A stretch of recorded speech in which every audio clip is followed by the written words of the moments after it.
Hey, if you would like to see how I created this look, then stay tuned. Starting off with clean skin. Now I am taking my Nicka Kay Brow Fixer to mold her brows down so that they will stay in place and not move.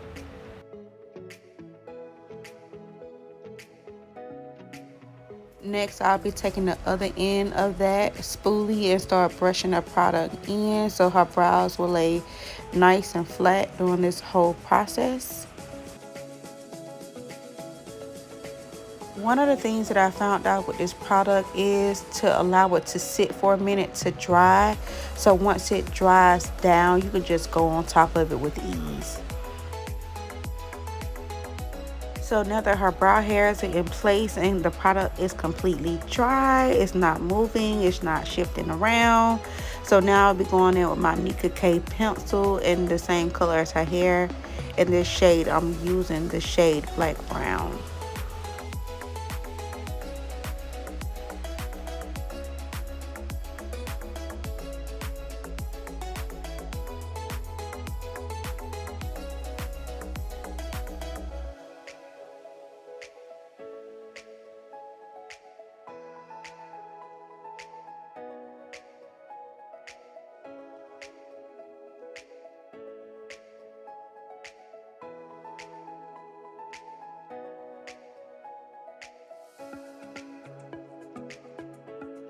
Now that her brows are nice and filled, this is what the brow should look like.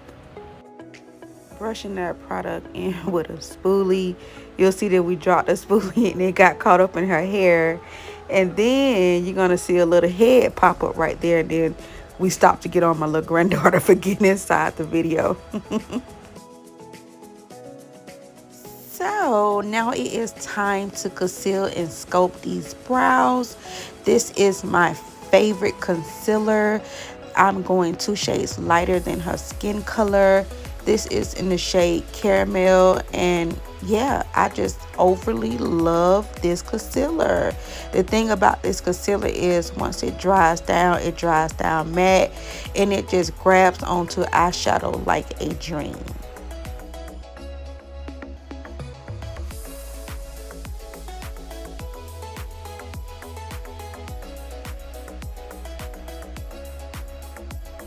Moving along, I did the other eye off camera, and now I'm concealing the top of her brows. I'm doing the same CoverGirl concealer but in a darker shade closer to her skin color. This is the shade Almond, and I just like the way this concealer bring the brows together. Like if you choose to use your foundation, you can use your foundation, but to actually bring the brows together like how I like them, I choose to use a thicker concealer first, and then I'll go on top of everything with her foundation. Right now you just see me patting everything together, just bringing everything together. I want to diffuse this line right here because I don't want this line in place. I connected these together so I can kind of get a starting point and make sure the brows are even as possible.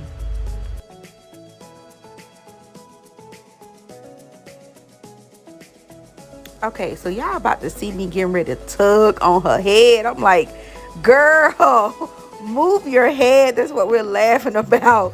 Some of you clients just don't want us to move your head, but we gotta do it. So I'm doing the other side, and I'm just taking my time, and I'm pulling the product along, and I'm pulling it out too.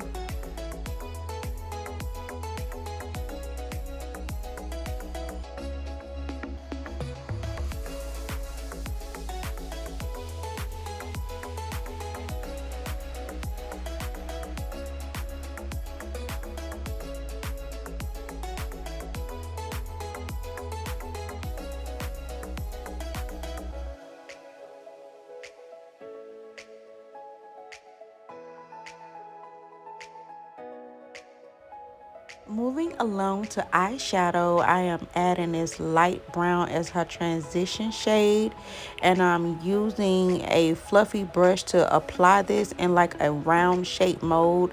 I will also be taking this brown to get prepared for where her nose contour will be. Also, I will be adding a deeper brown to deepen that up right in her crease. And I will also place every eyeshadow palette that I used in the description box below.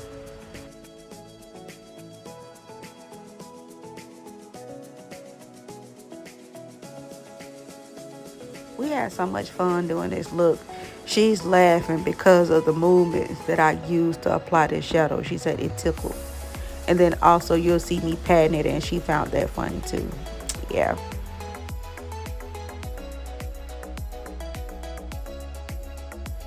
So now that her shadow is to my liking, I'm going to start cutting the crease, and I'm taking my Kayla brush to cut this crease. Also, my brush is flat, and if you would like to see how we flatten our brush, Kiki Adams, she did a video on how to flatten your brush, so you can go over to check her out too. The product that I use to cut her crease is my e.l.f. Camo Concealer in the shade White. I bought so many of these things. I believe that they discontinued it. And the shade that's next to this white is Fair Rose, I believe. So they'll both do the same thing. So these are what the eyes are looking like now that I have cut both crease. I cut the other crease off camera. Now I'm just patting in all of that extra concealer, and then I'll just start diffusing the edges of it. Listen, I don't know how I lost the footage of me doing her eyeshadow, but I did a white in the inner corners, and I used the Juvia Place palette, the pinks, to do the pinks, and then I diffused the pinks with the brown shade that I used to do her transition shade. Off camera, I also added some accent lines, and for her wing liner, I used a pink liner, and I added some accents and some rhinestones. We are about to do the grand reveal. Oh my goodness, that is so cute. Close your eyes for me.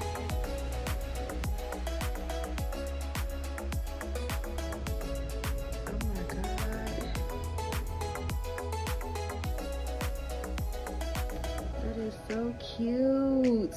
Yeah. So this is the finished look. She's my 15-year-old daughter. It was late, as you can see on her phone. It was 11:38, and I just wanted to create this Barbie look. I hope you all can get something out of this. Thank you for watching. Mwah.